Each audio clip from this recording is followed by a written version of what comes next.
Hello and welcome to Black Cats Chat, the international fans podcast for Sunderland AFC. My name is Lee Thurkel. I'm from the Bilbao Black Cats. And today, joining us for the first time for his podcast debut is our adopted Dutch Mackem. It's Bastiaan Blesgraaf. Bastiaan, how are you, mate? Welcome to the podcast. I'm very well, thanks. Just another manic Monday. How are you?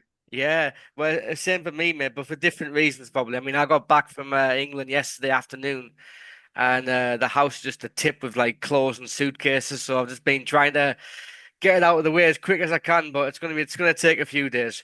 Anyway, Bastian, so you live in the northeast of England, right? I live in Concert, that's correct. County You live Durham. in Consett, County Durham, eh? Well, listen, Consett and Bilbao, they're kind of connected. I don't know if you know that.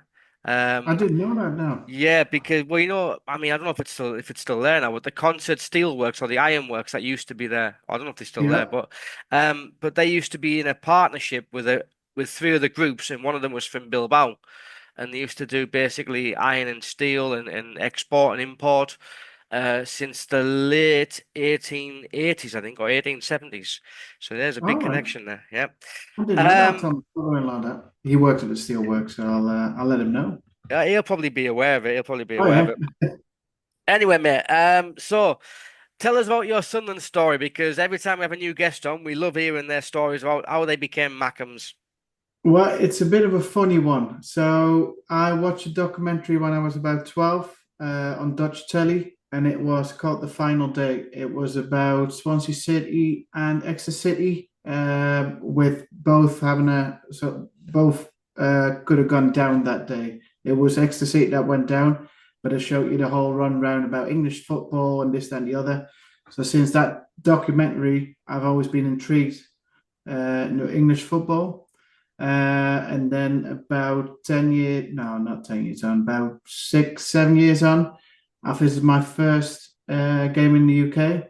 That was Charlton against Exeter City, funnily enough. And Charlton lost. It was at the Valley, it was 3-0. But I was trying to do the 92 since then. I don't know whether you've ever heard of doing the 92. Yeah, the grounds, yeah. Yeah, so then met someone who was doing the golf courses around where I'm from in the Netherlands, and he was working alongside a black and white. So he said, "Have you done Sunderland yet?" And I said, "No." And the black and white said as well, "Have you done Newcastle yet?" And I said, "No, I haven't done Newcastle either." But as I got to know that obviously most Newcastle fans are plastic and don't really attend the games, and he was one of those. But that's another story. So he said, "Why don't you come over and visit the Sunderland game?" So I remember I always used to plan sort of 7 days to 10 days in the UK at the time to visit as many grounds as I could. So I first went to Palace Charlton. I got a ticket through someone at Charlton, which is their kind of derby. Then I went to Charlton Bristol Rovers midweek, and then I visited my friend who's from Concert, um, to watch the Sunderland game.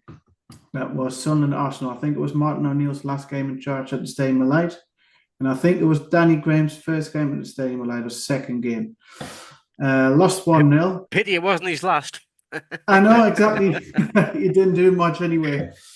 But although I've visited many grounds, again, I'm born and bred Ajax. I know there's a finite connection there. We'll not mention that. I'll forgive someone for that. But so I always used to go with my sister or my dad, home and away and everything. But when I visited Sunderland, it was a kind of passion that I never seen before. Yes, I'll admit I've been to grounds where there's more singing and it's louder and this and the other, but it was just a sort of raw passion that I never encountered before. And it kind of struck a chord with myself. So after the Arsenal game, I went to Sunderland Newcastle. That was my second game. It was the Barini one, the 2-1, Yeah. where he came on when Altidore sort of, yeah, I don't know what he was trying to do, but anyway, he left it for Barini near the top bins. So, and that obviously I couldn't have picked a better moment. So I was hooked. I was hooked since then. I fell in love straight away, with the people, with the city, with the club. Then a year on, I moved to Ireland. About 1 or 2 years on from that, got my first season ticket, and I flew over 27 times in one season to watch Sunderland. Brilliant. And then because of the costs and everything, I decided to move to the UK. Mm-hmm. First to London. Then my dad passed away, and I met a lot of people like at concert through Sunderland, and I decided to move up to the northeast after my dad passed away. And that's where I met my wife. My father-in-law is a Sunderland season ticket holder as well. So Sunderland is not just. I mean, it means everything to me. Apart from the football side of things, it without Sunderland, I wouldn't have met my wife. I wouldn't have had the two beautiful kids that we have now. So Sunderland is basically everything. It sort of runs inside me, if you like. Just Mm-hmm. my whole life, everything I've got here is because of Sunderland. So that's sort of my background in becoming a Sunderland fan. Yeah, and are you a season ticket holder this season? Did you manage to get one in time? No, I'm a season ticket. I had one last season, the year before that as well.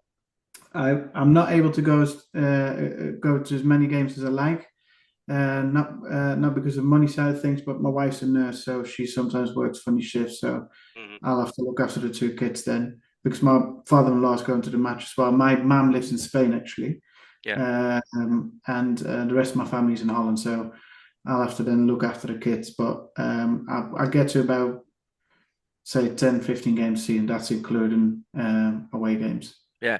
You mentioned before, Bastian, about like the atmosphere with Sunderland and that you'd never seen an atmosphere about it and like it and it struck a chord with you.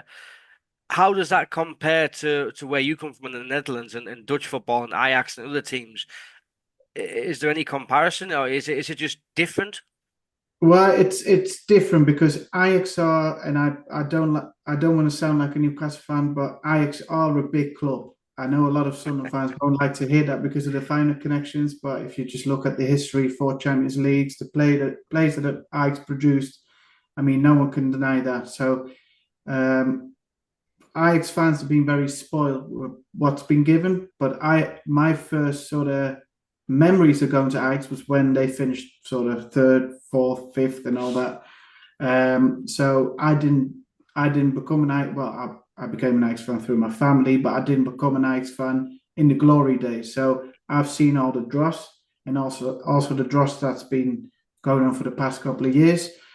But to answer your question in terms of support, between that space of time, Ajax fans have been very spoiled. So even if Ajax won 3-0 and the game wasn't to the fans' liking, they'll get the white handkerchiefs out and waving them around. That's Really? how spoiled they are. Yeah. At the minute, the last 7 years, I would say, it's not like that at all. It's really like passionate singing. I mean, you've probably seen the videos of the Champions League or the European nights. But what I liked about, or what made me fall in love with Sunderland is uh, when I uh, when I went to the game to the Arsenal game, and we're 1-0 down, and in like the 60, I think it was the 60th or 70th minute, could have been the 80th minute. Anyway, and the whole ground started singing "Wise Men Say." Mhm. I said to I was speaking to my mate. I said, "You're 1-0 down." I said, "Why? Why?" Because obviously I wasn't used to that. And he said, "Well, no matter what, that it's our life, it's our everything." And like again, that just added up to the whole thing of becoming a Sunderland fan. So again, it's a different type of passion. If you go to an Ajax game, it's more like drums, jumping, singing, flares, and everything. Where the atmosphere is more raw, more like sort of in the moment when there's a Yeah. tackle, sort of rawing them on, or when there's like it could be a yellow card or anything. It's just a little of things you can it's just very raw passion, and that kind of yeah that got me. So that's what I would say is the main difference between what I've experienced and Sunderland fans. I mean, in terms of ground atmospheres, I'm like kind of anti all of the drums and all of that. I'm just like, yeah, old fashioned geezer. I just want to hear like I don't know, like the banging of the back of the stands or like just using your voice. I mean, vuvuzelas and drums. It does get the atmosphere going, but I think that's it's for me. And here in Bilbao, the Athletic Club Bilbao, they have like a guy with a megaphone who just Yeah, like same with sing. Ajax. And I think that for me that's just too artificial. It's not. It's basically someone provoking the fans to sing. I think it has to come naturally, and that's like where Sunderland is good at that. But Yeah, anyway, Bastian, I've got a question for you. You said before you were doing the 92. Did you ever go to St James's? not yet. No, I've been Good. to. Keep it that way. Yeah, no, I Unless it's to mean, see Sunderland. yeah, no, 100%. I wouldn't go to any other. So I wouldn't go and visit any other game there. But I haven't had the chance. That's the one thing that does annoy me a little bit because well, not at the minute because of the kids, but I used to go home and away all the time, and I know plenty of other people that go home and away all the time, and they don't get tickets to the away to St James's. But it's the people that go once every 3 years, they manage to get tickets all the time, and I don't know how that happens. But again, that's just one of the. I'd like to do St James this year, so fingers crossed. Right. So any listeners out there, let's get Bastian to St James's Park in a Sunderland shirt, and he can tick off St James's as a Sunderland fan. There we go. Exactly. I've got about Bas 40 points now, so it should be all right. But good man, if it good gets man. that's it. Uh, right, Bastian, what about Wembley trips? Have you been on any of the recent Wembley trips? Because we have been there quite a few times recently, and it has been more successful than previous times. And So what I've did you been to make of them? I've been to the Portsmouth one and the Wickham one. I didn't go to the last one because the wife already booked to see me mum in Spain.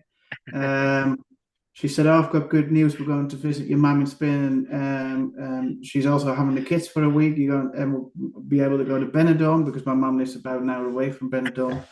I said, "Oh, all right, sounds good." I said, "When is it?" I said, "May." And I was thinking, May. I said, "That could be the play of that." I said, "That's not great timing." So that's a lesson learned for her for next time. But what did I make of them? Um, if you talk about the Sheffield United game, I think it panned out exactly how most fans would think it plan out because I mean Sheffield were and I think still are a strong physical side. I mean it hasn't worked out in recent games for them, but I'm sure they'll get back where they belong at some point. Um, but I think it worked out exactly how I thought it was going to work out. Mhm. They were pressing us at first, and obviously we kind of punished them. And I think the Roberts sub made the difference. I know Roberts been given a lot of stick, but I Yeah, think as soon as he came on, he made all the difference for me. yeah. Um, In and terms of those two games you went to, Bastian, the Portsmouth and the Wickham game, what yeah, was it like for you though? Like seeing 40 odd thousand Sunderland fans just descend on London and take over the streets of London because I don't know what it's like in Netherlands, like when they have cup finals, if it's played at a neutral venue and if that many fans do travel or what's it like for you? yeah, it's unbelievable. I mean, shortly tap into that. The cup games are always played at Feyenoord's ground, so it's Hmm. normally half your half there. But yeah, I went to London for the League Cup game. I didn't attend the game because obviously I didn't have a ticket, but that's probably the best example.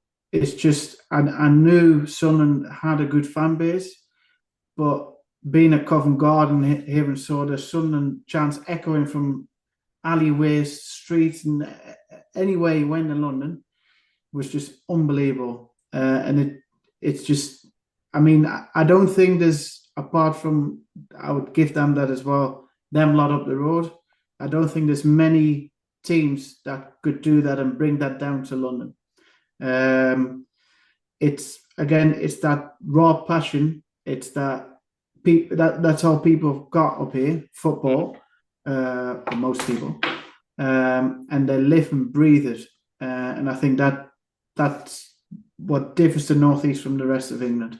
Hmm. But it was unbelievable. I would say out of all the atmospheres that I've sort of the Wembley, the London type of games that I've been to, I would still say the League Cup one was the best one. And the Hmm. reason why it was totally unexpected. I mean, no one said, "Oh, you'll have to be at Trafalgar Square at a certain time, or you have to be at Covent Garden Yeah, at a certain time." It just all happened in the moment. It was just Sunderland fans coming totally from everywhere. spontaneous and unplanned.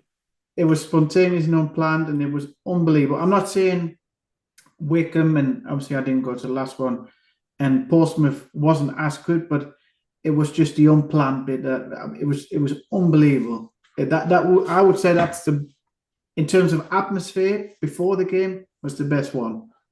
I tell you what, for me, I went to the Portsmouth game and the Wickham game, and this I went to the Sheffield United game, and for me, just like the Portsmouth game, was it 2018, 2019? I just remember like me and my mate Johnny from Bilbao were the branch founders here, and we were just like with our kids, and we were walking back to our hotel, or we're getting the metro, the tube at about 11 o'clock at night. And all of a sudden, you just say, ho ahead, lads," in the tunnels of the tube in London at 11 o'clock at night, and you just think this is brilliant. I know it's unbelievable. Would you say that's your best one, the Portsmouth one? Um, it was very emotional because we did lose. I mean, yeah, we did lose, but I mean, I did get a tear. I got goosebumps because the last experience I had at Wembley was the '99 final. I think it was 98, 99 final with Charlton and penalties, and I was only like 13-year old. So to go back to Wembley after all that time, the new Wembley, to hear the atmosphere, to see the flags, and hear Wiseman say, it did bring a tear. But the Wickham one was special because I had my little daughter, my eldest daughter, it was her first Sunderland game, 7-year old, and she was like singing, so that was good. And then this year, the Sheffield United game, I was there with my brother, one of our lads from our branch, and it's hard to choose. I mean, if you had to ask me, I wouldn't be able to give an answer because it's so hard because they're all special in a different way. I But know, I agree, because the Wigan one was great for what it was, being in obviously the trenches for so long. But the Portsmouth game was obviously not the result, but like the last minute goal, like it was just like every single game has a special moment, I'd say. well, It and I think has. that's also like English football as well. Like for a third tier final, and you get what was it like 75, 80,000 people in that ground for two clubs in League One at that time. And I I think think Portsmouth was a record, I thought. yeah, I don't know whether it was or I, not, but I don't think you would get that anywhere else in the world for a third tier match, not even a second tier match. You know what I mean? So, no, I um, totally agree. but anyway, Bastian, thanks for all that, mate. Right, so on to the game then. Sunderland 2, Brentford 1. I tell you what, it's been a canny start, hasn't it? It's been a great start. I think we've played some really exciting football. I thought we were unlucky against Burnley, what I was worried about is that we sort of left, uh, like after the Burnley game, that we sort of would have been continuing that sort of play, but we picked up really well. I thought from the first minute onwards, we were on the front foot. We pressured Brentford.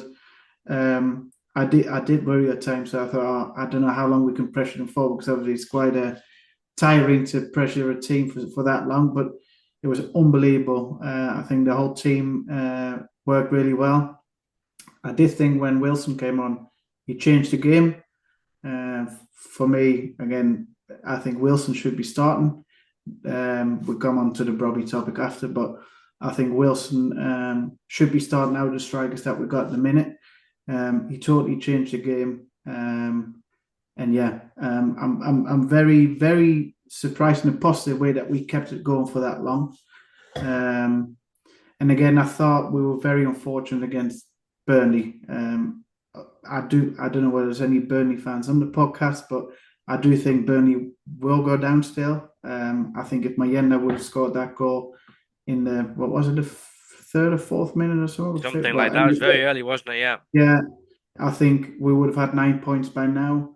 And yeah, I'm very pleased with the performance that we've put on, because even if it was a draw, even if Brentford did beat us, I think we could have had our head held up high and say we played really well today. We Hmm. left our souls on the pitch, and yeah, very very very pleased. Well, we had a couple of changes, didn't we? Because obviously Ballard got injured, so he's out for a couple of weeks. So Mukiele came in for Ballard. He was pretty immense, wasn't he? It was some. But I mean, I saw him in the midweek against Huddersfield, and him and Masuaku were the only decent players on the pitch that night. But for him to come in and just slot in beside Alderete, you got two guys there. One's a French speaker, one's a Spanish speaker, but they look both like they've been playing together for years, didn't they? Oh, you could tell. And what I like about Mukiele, he's not your old-fashioned centre half, I'd say. Yep. I think, quite pacey. He's good on the ball. He's comfortable on the ball. I mean, the first time I seen him was I was at the Huddersfield game as well. And again, it was Huddersfield. A lot of people say it was Huddersfield, but you could tell he was about three levels above everyone else on that pitch that day. He didn't break a sweat. He was comfortable on the ball, off the ball. Really good at coaching. I mean, I think the first half he got a bit annoyed with Huggins. Um, which I can't blame him for. I mean, he used to be playing with Hakimi and Nuno Mendes and God knows what. And then he's got Niall Huggins in front of him. So, um, but again, I think he's been a brilliant signing for us. I don't know whether he's more comfortable at centre half or right back, but anyway, I think he's a great acquisition for us. And Alderete as well. I'm even more pleased with Alderete, to be honest. Yeah, and we'll come on to the defense later because we've got to talk Yeah. about these new signings that we're going to get, Dutch players. The other change, Bastian, was Enzo Lafy came in for Simon Adingra on the left hand side. Now, people were thinking that if there's going to be a change on the wing, it'd probably be Talby because he hasn't. He's been all right, but he hasn't shown glimpses of what we think he's really capable of. But I think as well, I think we're kind of trying to compare him to Patrick Roberts, where Patrick Roberts would pick up the ball in his own half and dribble like 40 yards, 50 yards up the pitch. I don't think Talby is that type of player, is he not? And I think people have got this kind of wrong impression about Talby, thinking that he's going to be an upgrade in Roberts, which he will be eventually, but he's not going to be that same type of player with that low center of gravity, is he not? He's a different type of player because you rarely see a right-footed winger on the right side or a left-footed winger on the left side. You often see it the other way around, where wingers cut inside and have a pop goal. I do think, I actually think I've seen some glimpses of Tarby. I mean, some of the runs he made against, I know it was the Burnley game, but he is trying Mm, because what you often see with wingers is if it doesn't work, they crawl back into the ship to the shells. hmm Um, but I think Talby's still been trying. He's been making runs. He's what you see him often doing is he's cutting inside. He even runs to the other side of the pitch at times. I think he's trying to find his speed. Again a different player to Roberts. Roberts is more sort of a player where you have to give him the ball. He's not sort of one where you send him deep type of player. yeah, Whereas I think Dalby could offer you both. yeah. Again, we get to see the best of him, but I I have seen promising signs of Talby, if I'm completely honest. Yeah, I don't think him and Hume are on the same wavelengths just as yet as because obviously Hume, you often see him bomb down the right hand side on the overlap, and there were a few times when Talby had the ball and the fans were screaming like play Hume in or down the line, and he just didn't see the pass. But I think that's just just he's learning, isn't he? He's learning how to play with Hume, and that'll come. But anyway, Lafitte came in for a Dingra. And I mean, a lot of people have been saying we don't want to see Lafitte on the left hand side. We want to see him in the middle. But I think that midfield three is pretty much set in stone now, isn't it? Until one of them picks up an injury or suspension. Oh, 100%. But what I think with Lefay obviously on the wing is an extra man in midfield. I don't think you've seen it on Saturdays, he wasn't playing as a real winger Hmm. with his feet on the touchline. He was sort of coming inside and giving Reinildo a chance to bum up and down. Hmm. And I thought that worked really well. I do agree what you're saying there. I think the midfield is set in stone. I don't think anyone's is going to come anywhere near to that midfield three that we've got in place now. Um, but if we're trying to dominate midfield, which again against bigger teams will come in handy, in my opinion, I think Lefay obviously that extra man in midfield, and what I liked about Lefay during the Brentford game as well was his work rate. I'm not saying I haven't seen him work before, but he's putting in slight tackles, sprinting 20, 30, 40 yards to track back, and that's not something I've seen of Lefay before. I've seen him work and I've seen him putting a shift in, but that's the side of Lefay that I was really excited about. Uh, I think there was I don't know if you watched the training videos that they put on YouTube, and there was like a training video where Lafie's actually like having like deep conversations with Labrise, and I think Labrise is telling him like, listen, if you want to play my team. you've got to do the ugly side as well. And I think that's how Lebris really wants to play, doesn't he? I mean, I don't think he really wants out and out wingers anymore. I think he No, wants players who can play wide but can come inside. And I think that's why possibly Roberts now is probably going to be leaving the club. And I think apart from that, you look at Mundell, he's the only really out and out winger, but is he going to get back in the team when he comes back? I don't think Ading was an out and out winger. I think he's more of a player that kind of like likes to drift in field as well and find pockets of space. So which brings me on to my next point for the right wing. It wouldn't surprise me if we see Chris Rigg play more on the right side as well to get game time there because he played there against Huddersfield, I think. Um, and in that midfield three, I don't think he's going to get much game time in there. no. So yeah. Anyway, that first half, then Brentford had a disallowed goal. Uh, but I think that was against the run of play because I thought we dominated the first half without really creating too much. But for me, Premier League football and football in general, especially like in the Premier League and the Championship, it has become so tactical. It's like a chess match, isn't it? You're basically just making your moves until you find one person to make a mistake. And I think it's going to be like that for the majority of the season. Um, it might be frustrating for us, but we just have to stick by it because it is going to get us results in the end. No, I agree, and I think the first half is exactly where we're lacking. The final third. Again, I would have played Isidore, but that's my personal preference. I know I'm getting a lot of stick for what I'm saying now. I actually had a massive argument with one of my best friends about it as well, because I a lot of people are talking about Mayenda, and I know he scored against Coventry, and I know he scored against Sheffield United, but I think you got to leave the emotional side out of things. I don't think he's offered as much. I think he's very poor on the ball.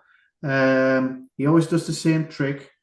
Um, I just don't. He had one. I think he had one or two touches on Saturday, and the only touch he had was a touch on his knee that flew about 60 feet over his head. I just don't. I just don't see it. I hope he does well. I wish him all the best because I like him. Maybe a season on loan or whatever. I mean, transfer winners shouldn't tonight, so I don't think that's going to happen. But that could have been an option. I just don't see him as a sole striker.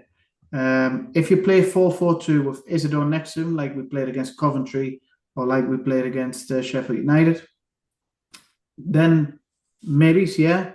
Yeah. But generally speaking, I think he falls short personally. But again, that's my opinion. Yeah, I kind of agree with that. I don't think he's ready to step up to start Premier League games.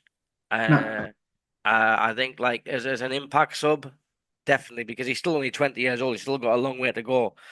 yeah. But obviously it was nice to see him get that header Oh, 100%. against West Ham.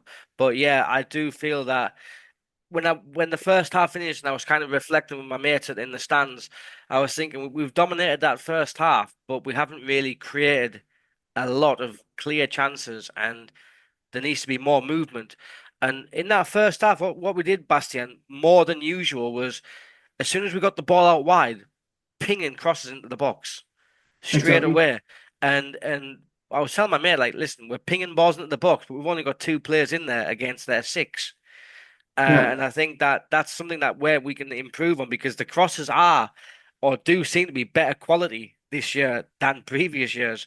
Obviously, we had a lot of times where we couldn't get past the first man, but the crosses that Reynildo was putting in, Trey Hume and Talby, and the one that Xhaka put in for the goal, I mean, like they are like good balls. We just need more threat in it, don't we? Yeah, no, 100%. And I think that's what's changed from last year. I actually spoke about the same subject with a friend of mine a while ago. And last year, a lot of fans, including myself, were asking for a new striker and this, that, and the other. But he said there's no point in putting a real striker from because he's getting no service like last year. Whereas this year, like you said, we're getting balls in from the wing. We're really trying to sort of feed the striker in. And that's why I think we're lacking in the final third and need a real goal scorer slash someone who can hold the ball up. Then again, I thought Isidore, the games that he has played this year, he done really, really, really well. I mean, he even showed that he could score a header, which I didn't think he had in him.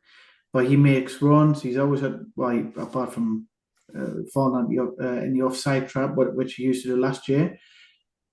He's improved a lot, I think, Wilson compared to last year. So if you get a real striker in there, then balls from the wing will come, and from midfield will players like Diarra will be feeding into you, will be making runs. So I think once we get that bit sorted, I'm I'm pretty confident we'll have a good run in the Premier League this year. Yep. And obviously that goal that they scored was disallowed. I mean, it didn't even cross my mind that it was offside until I saw them looking at it. But I think that's one of our worries as well, is that we could get caught against much better teams on the counter attack like that, because I think they came from our attack. I think we had a corner or a free kick, and it was basically one header out and bummies away, and it's a goal. So I think possibly look at keeping a player or two back, maybe it's for counter attacks against better teams. Yeah. But anyway, like the VAR decision went our way again for the second time in 2 weeks, although it didn't count for Burnley. Didn't count much for Burnley. But then when you get that VAR decision, I mean, people like don't like VAR for whatever reason, or some people don't like. I mean, I actually love it because it gives you that extra atmosphere, doesn't it? Like when the decision goes your way, you know what I mean? And for the team, yeah, Well, it's a bollock, isn't it, for them because they lose the goal, and but for the home team, it really drives the players on, doesn't it? When you get that verdict. yeah, no, 100%. I mean, I didn't, from what I've seen on the telly, I thought it was offside straight away. I didn't think it was that close. It looked like it was offside by a few extra margins, but I do agree. I think for big moments, it's very important to have VAR in. The only thing is having the right people doing the VAR, because I think that's where we're lacking at the minute. But I do think it gives the extra edge, and I think you're talking about a lot of money nowadays that's going around in football, a lot of importance, and I think VAR makes a difference in that. hmm Right, well, we're going to take a quick break, but we'll be back for part two, and we'll talk about the second half, the two goals, the goal from Brentford, and Bastian's going to give us some insight into two new players who probably going to be joining Sunderland later today.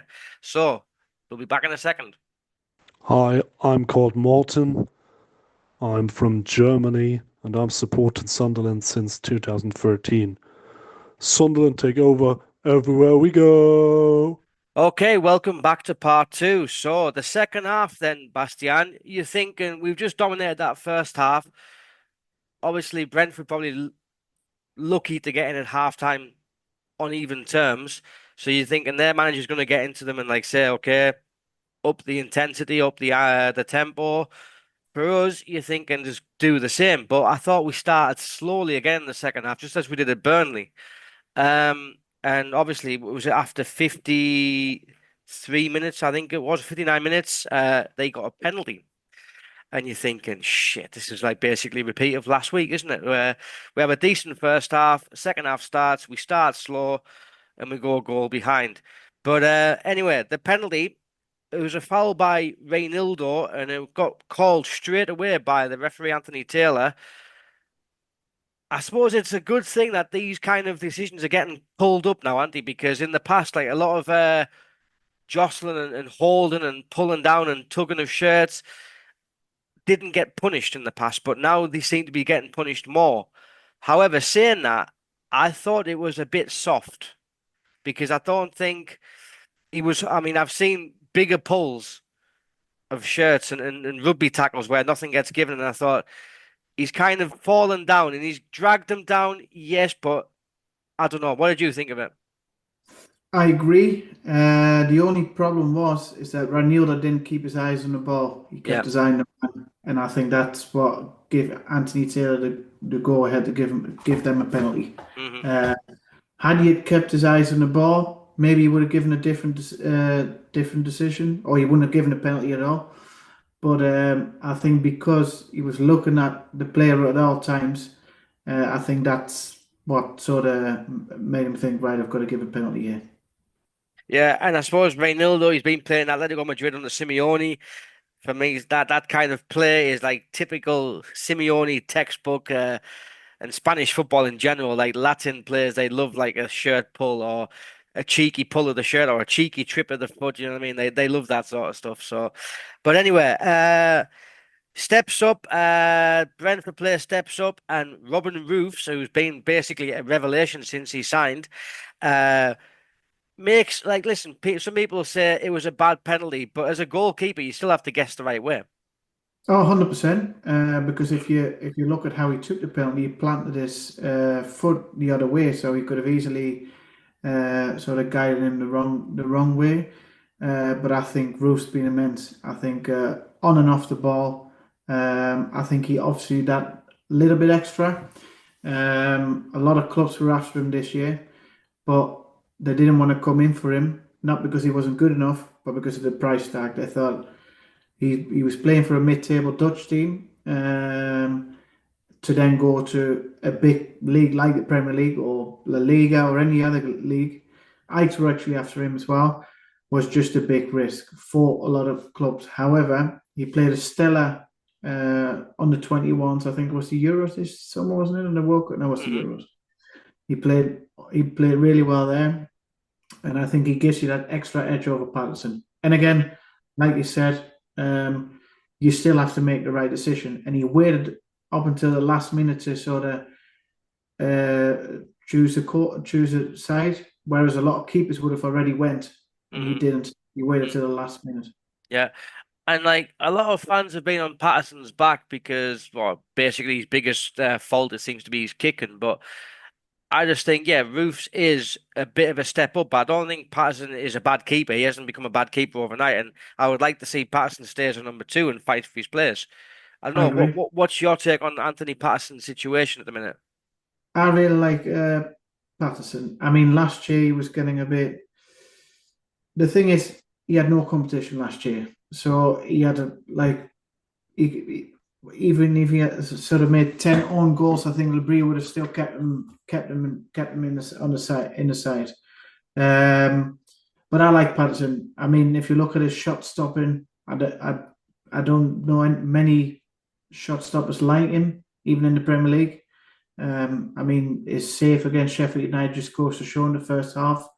If that's 1-0, we might have not even been talking now about the Brentford game. We would have been talking about a Derby County game or whatever. Yeah. So I like Patterson. Again, kicking is not his strongest point. Corners are not his strongest point. But if you look at just the goalkeeping basics, I think he's a really good goalkeeper. But I think the Premier League demands more, and I think that's why Roofs is better. But it doesn't mean that Patterson is a bad goalkeeper, because he isn't. Right then. So in the second half, obviously Labrie changed things up quite early. 65th minute, he takes off Mayenda, he takes off Talby, and he brings on Isidore and Adingra. However, they took the lead on the 77th minute. Again, it just basically, I think their goal came from the fact that the player got into the box. Now our players were just shit scared of fouling them in the box, that they just allowed them to get in there, dink a cross in. And to be fair, it was a very good header, and I don't think Roofs had much chance of stopping it because the way it bounced and went up high. Um, but again, it was a bit disappointing. But what I did like was the crowd response after that. 100%. The lads got the ball, put it on the spot, and there's a massive roar because they knew, the fans knew, and the lads knew that there was still time to do something, and the game wasn't over. No, 100%. Again, I think the players that came on made a difference. Again, that goal came out of nowhere. I think. I think we were still pretty much dominating the game. It was just a good header. You got to give credit where that's due. There's nothing a goalkeeper could have done about that. Just like you said, the way it bounced and everything. But again, like you said, that roar, just the fans behind the team, I think that's a massive difference from last year. There's a lot of people been moaning and groaning about, oh, bloody hell, we're 1-0 down or whatever. You can really tell that there's a shift in sort of atmosphere there. And yeah, I think the subs made all the difference. Yeah, and then in the 82nd minute there was a foul on Diarra. It was like it was at our corner, and their lad basically pulls Diarra. And I think this one is more clear cut than the Ronaldo foul. But Lebris made an interesting comment, didn't he, before the season started about who would be the penalty taker. And he said the penalty taker this season will surprise you. And everyone said Trey Hume. But I think when you got Enzo Lafay on the pitch, I think, yeah, Trey Hume might be the taker of the penalties if he's not on the pitch. But when you got Enzo Lafay, I would much rather have him taking penalties than Trey Hume. Oh, 100%. I mean, Enzo is really comfortable on the ball, knows how to strike, but I'm not saying you can't. Mm. Uh, but I would always let a midfielder or a striker take a penalty. It's just more in their instinct. I'm not saying Hume wouldn't have scored that goal because I love Hume, but yeah, if you've got a player like Lafay in the pitch, I would always let a player like him take a penalty. Yeah, and as well, I mean, their keeper Kelleher, he's a good goalkeeper as well. I mean, he's been unlucky to be the number two to Alisson at Liverpool for so many years, but he basically sent him the wrong way, and we're back in the game, 1-1.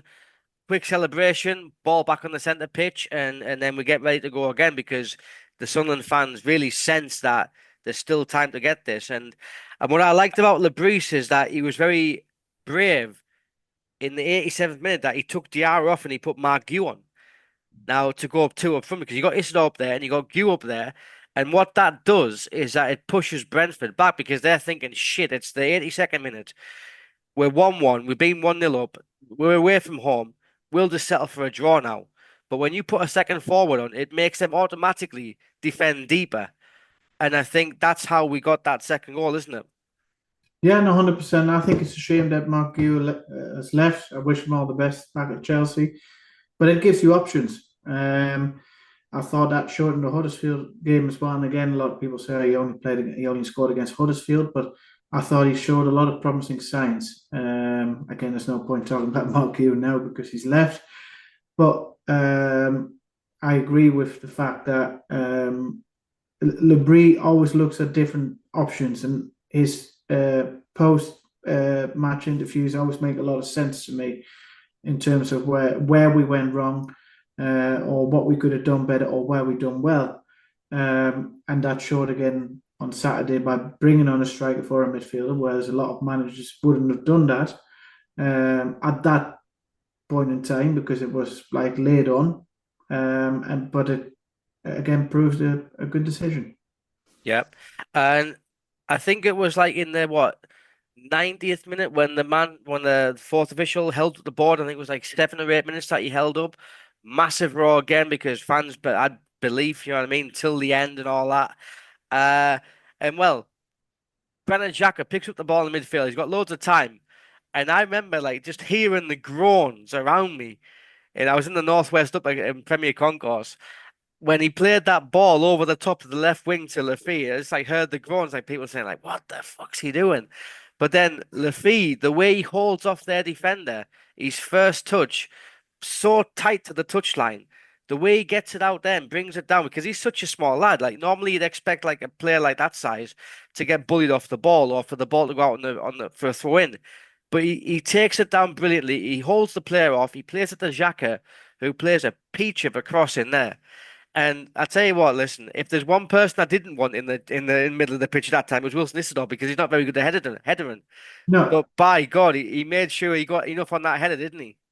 no, 100%. I mean, I would prefer, like, if you look at it from the outset, I was hoping for Mark Gue when that ball came in. But when I seen Wilson heading that ball, that was unbelievable. That the way he headed that ball, the power behind it was unbelievable. I agree with you there. It's not something you'd expect from Wilson. Something you'd expect more from a player like Mark Gue. I'm happy Mayenda wasn't at the end of that ball because could have probably picked it up in Rose or whatever.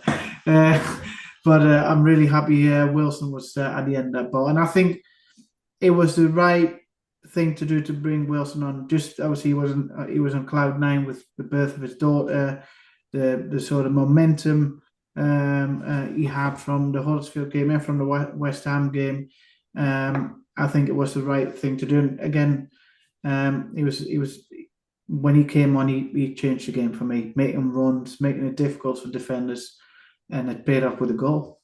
Yeah, I mean he's had some week. I mean he played the Huddersfield game on Tuesday. He played all right in the second half on the left wing.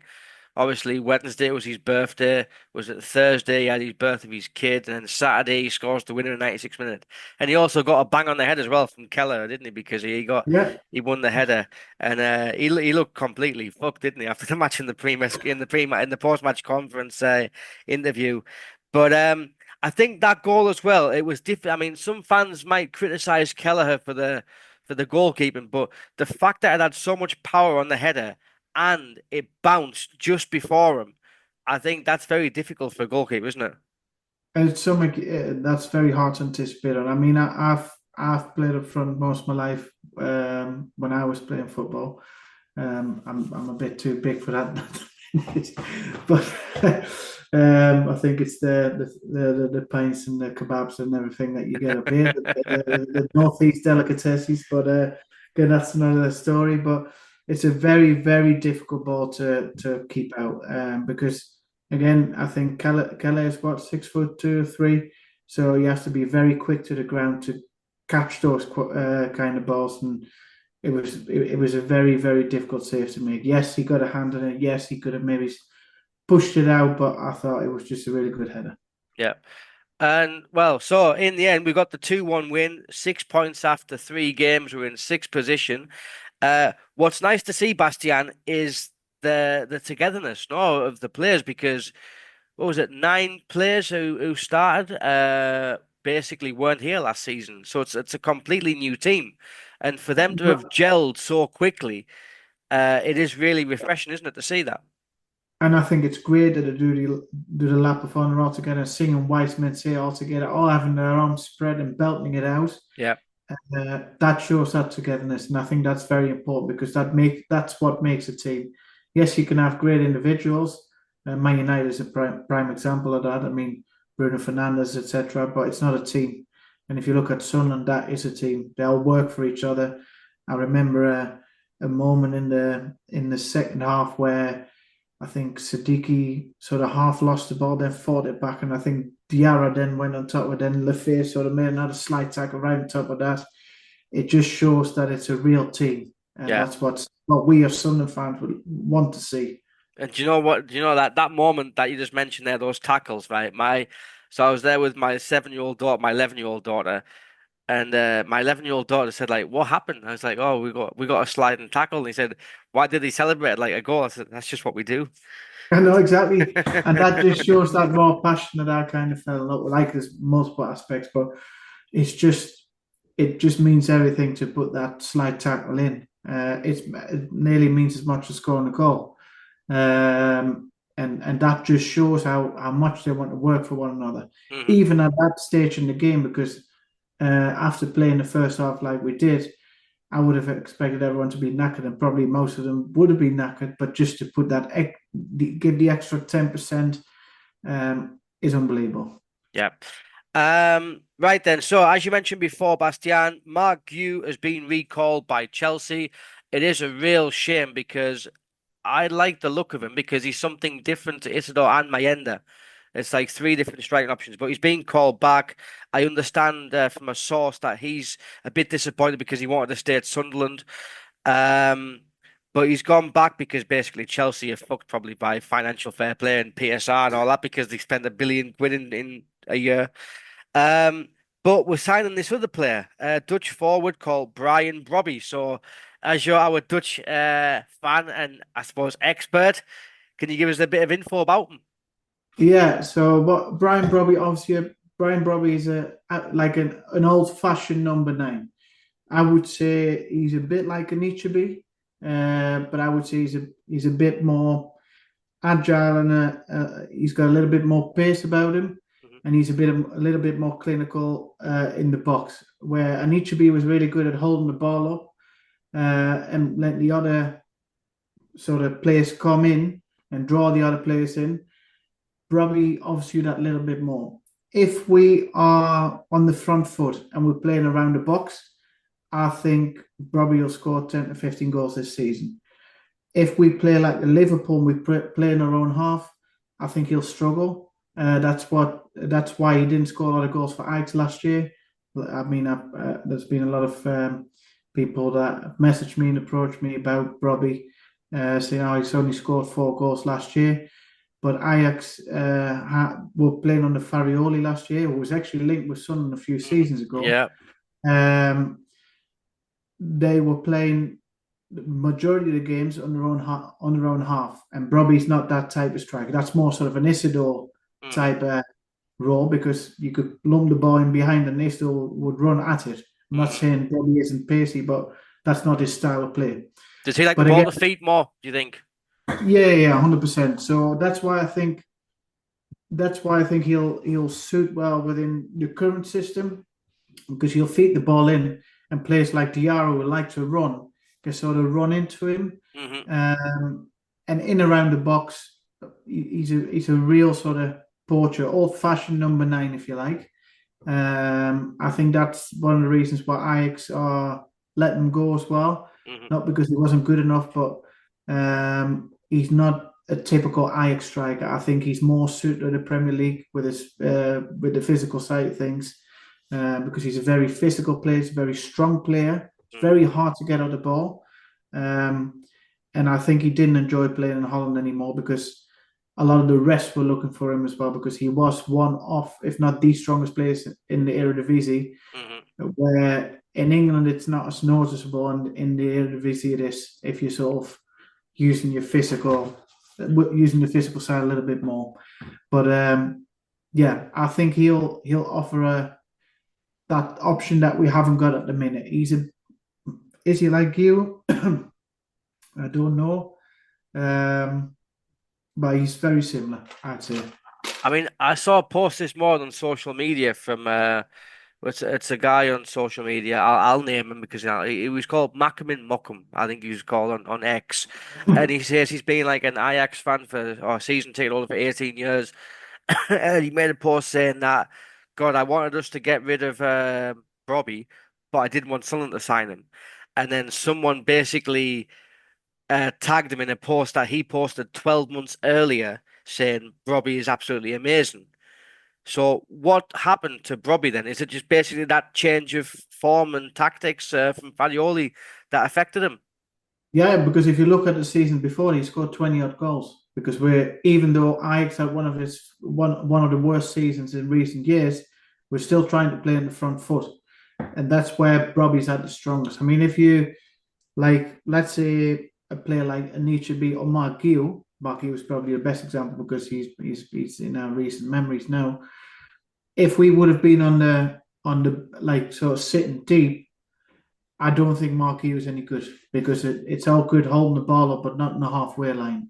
If he's holding the ball up sort of between the halfway line and the opposition's box, he's more sort of, you can play him in a little bit more. And I think that's what Brobbey wants, is what he was missing sort of on the Farioli. And again, at the minute, Weghorst come in, played for Man United, and he scored 3 out of 3 or 3 out of 4.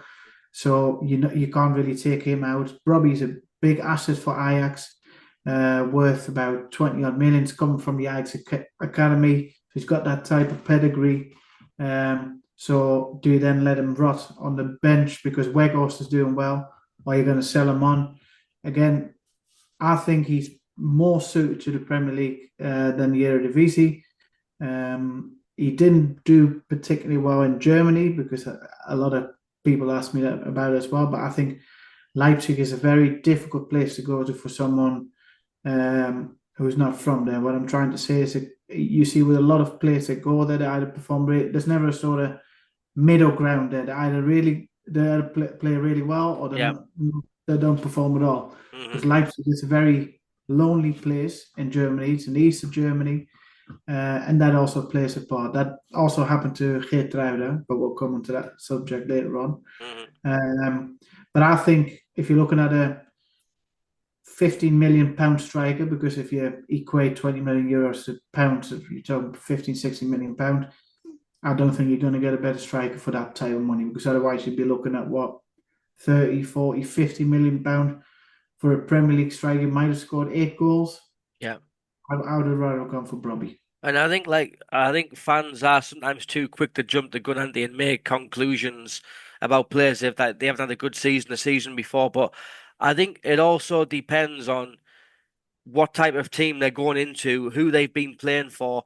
And classic examples, I mean, Huddersfield hated Alex Pritchard, but for us, he was brilliant.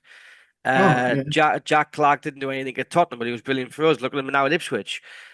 You could go like to Ahmad. Ahmad at Rangers was awful, but with us, he was amazing. So I think it just depends on the team and making sure that the recruitment team are buying players based on the way we want to play and that they fit, rather than just buying players for the sake of it. So 100%. I think that the reason we're buying Brobbey is that he's something different to what we've already got, and that the club are basically getting a plan to think, okay, listen, we've got Mayenda, we've got Isidore, they're different players. We need a third option so that if we are struggling in games, we can turn to him or we can turn to him depending on what we think we need. So Yeah. yeah, Give an example, sorry to interrupt there, Lee. yeah, That sort of miss from Mayenne against Burnley, that's a typical Brobbey moment. Right place, right time, in the box. He would have tapped that in. Again, no disrespect to Mayenne, but that's the type of striker Brobbey is. yeah. He sniffs an opportunity. So anything in the box, he's there. And what you'll see with Brobbey as well, like proper strikers do, he always plays between the sticks. He rarely moves out to the left or to the right. He always stays in the middle. Well, Which again, do you know what? I saw a highlight reel of his goals for Ajax, and the first thing that stood out was his movement. His movement was really good. He was basically able, like as you mentioned before, Anichebe was very good at receiving the ball and holding the ball off. But the way Brobbey was just spinning and getting a shot off, I think that's something that we haven't got at the minute. that's his trademark trick. He uses that quite often, and it always works because he's so strong that he's able to wield up defenders. And again, I think the way we're playing at the minute, what a lot of people forget as well, the way that Ajax normally plays is an attacking style of football where there's a lot of football played, not a lot of long balls. At the minute, we do that as well. If you look at like Diarra's, Xhaka, Sadiki with the movement around, and I think that will suit Brobbey to a T, because everything is based around the number 9. But at the minute, we've got a number 9, but that type of number 9. Exactly. And I think that's Brobbey.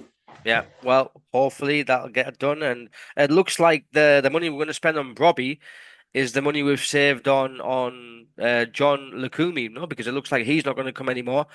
I imagine that's because of the form of Mukiele, Ballard, you got Alderete, you got Mukiele, you got Luke O'Nien to come back in, you got Elisa to come back in, Jenson Seelt there as well. So I think defensively, I think we're pretty sound now, aren't we? Because we've got this new lad coming in. You're going to tell us. Now, I'm going to let you pronounce his name because I'm struggling with this one, mate. So, yeah, his name is Lutsharel Geertruida. I've asked a lot of questions to to a friend of mine who's a fan who goes to most of the games, and they rave about him. He's really comfortable on the ball. He's good in the air. He's good at making tackles. He's quite aggressive. I asked him, is he more of a right back or a centre half? Because that was always my doubt with him. Not that he isn't a good footballer, but what is he? Mm-hmm. And he said he's more of a centre half. He can play in the right. But again, he didn't work out because of the same story with Brobbey. He's kind of a family man. He likes playing for a club where it's a sort of familiar, sort of like a family-oriented club, yeah. Yeah, and Leipzig isn't that, and Sunderland is. Mm-hmm. So I think I think it's a good signing. But again, so do you think he'll fit in at centre back then, rather than right back, and maybe Mukiele will move to right back? Yeah, but that's the thing, because what you're going to do with Hume then? Because I'm really surprised in a positive way with Hume. I mean, I loved Hume in the Championship, but I thought he was going to get caught out with VAR most of the times. But he hasn't been thus far. I think he's been one of our better players. I mean, I can name 6-7 players that have been outstanding, but I think Hume's one of them. He's been playing out absolutely outstanding. So what would you do? If you ask me, my back four would probably be Reinildo on the left and then Alderete. And then do you play Ballard? Do you play Mukiele? Do you play Geertruida? I mean, either of those could play. I think it depends on the type of game you're playing. If you're playing a more sort of agile striker, if you like, I'd play someone like a Mukiele or like a Geertruida. But if you're looking at a big physical forward, you want Ballard in there.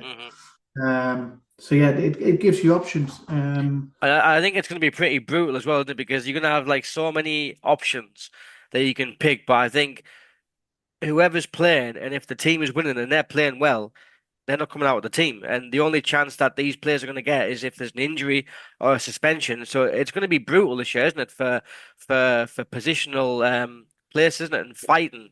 Because you know what, Oh, Luke O'Nien won't give up, will he not? Because he'll be wanting some game time as well. yeah, no, 100%. I mean, to quickly tap in what you said before, that Lefay's a prime example because he knows I'm in the team now, so I've got to work my socks off, and he's so are you now going to like bring a Dingra back in and talking about a nine there? What's going to happen there? Because we're not even mentioning his name anymore. But we can't forget what he's doing. I know he's not technically the most gifted footballer we've seen, and this and the other, but he always gives you 200%. However, I think O'Nien will be called out in the Premier League if we play him. He's a good backup player at the minute, so I hope we haven't made many promises. I mean, if we go back to the Championship, I'd put O'Nien back in there all day long, straight away. He'd be one of my first names in the team sheet. But then in the Premier League, is he going to get called out? I would give him a few games just because he's been a great servant of the club. Let's say we're 2-0 up with 10 minutes to go, give him a run out just so he can say he's got a couple of Premier League appearances behind his name. But like you said, there's so many options. What you're going to do? Yeah, I mean, I think Alderete has been. I think he's been outstanding. He's been probably our best defender out of all the ones that Ballard's been outstanding, but I think Getafe's president even said we got him for peanuts, and if he was Argentinian, he would have probably cost 10 or 20 pound more. But there's one player, Bastian, who we're going to finish with, who I thought he's done okay this season, considering his last few years of injuries. But he's had a lot of stick from Sunderland fans just because I think he's not a flashy new signing. Is Jenson Seelt. I thought listen, when he came in, when he signed for us, he did all right, but he got injured. He was playing right back, he was playing centre back. He's had some horrific injuries. This season, he's come in and he's done a job. I don't think he's been uh, awful at all. I think he's been solid. But a lot of he's been fans seem to be jumping on his back saying, like, we would have won that game last week if Ballard stayed on the pitch. We don't know that because Jenson Seelt wasn't at fault for any of the goals. And so I just feel like he gets a bit of unfair stick.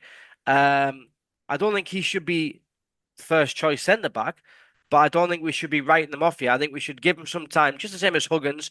They're coming back from 2 serious injuries. They probably need a loan to a championship club to get their football and knowledge or game time, you know what I mean, to get back up to speed. But I don't think it's right to be kind of criticising these players who've been thrown in there because we didn't have anybody else. I agree. I like Jenson Seelt in the Championship. Well, he didn't play much, but League One before that. Did he play? I don't come. No, he came. He was in the Championship, yeah. In the Championship, but he played. I thought he was steady in the Championship. I think the problem that Seelt's got, he's been surpassed by better players. It doesn't mean that Seelt isn't performing or not doing well. I think he's just been surpassed by better players at the minute. But I think as a backup, he's quite decent. I'd happily keep him, but does he want to stay? It's a question. And like you said, Huggins, I've always said Huggins is the best fullback I've seen in my time with Sunderland. When fit, because he rarely has been fit, and he played, I think, a string of 10 or 15 games and got injured again. But you can see that this time his injuries really knocked him. Because after his first injury, he came on and he was unbelievable. But I think this time it's really knocked him, and I think, like you said, a loan move would be best for both parties. But yeah, to tap back into Jenson Seelt, it's a difficult one. I like him. Is he Premier League? I don't know. Doesn't mean I dislike him or think he's done bad. I Well, Yeah. probably at this moment he's not Premier League. That's No. probably fair to say. But could he be Yeah. Premier League? Absolutely. If he gets some game time and he stays fit. Like a Oh lot of yeah. these players, I mean, Sirkin, we haven't seen him. Elise, we haven't seen him. So we'll see. But anyway, Bastian, we're going to wrap it up there, mate. Sunderland are sixth in the Premier League going into the international break. The Mags are 17th. We all love that. Isak's fucked off to Liverpool. So it's happy days. Bastian, mate, I just want to say thank you for coming on, and I'd love to have you on again in the future. Yeah, thanks for having us, and looking forward to speaking to you again in the future. Cheers, mate. How are the lads? And we're lads.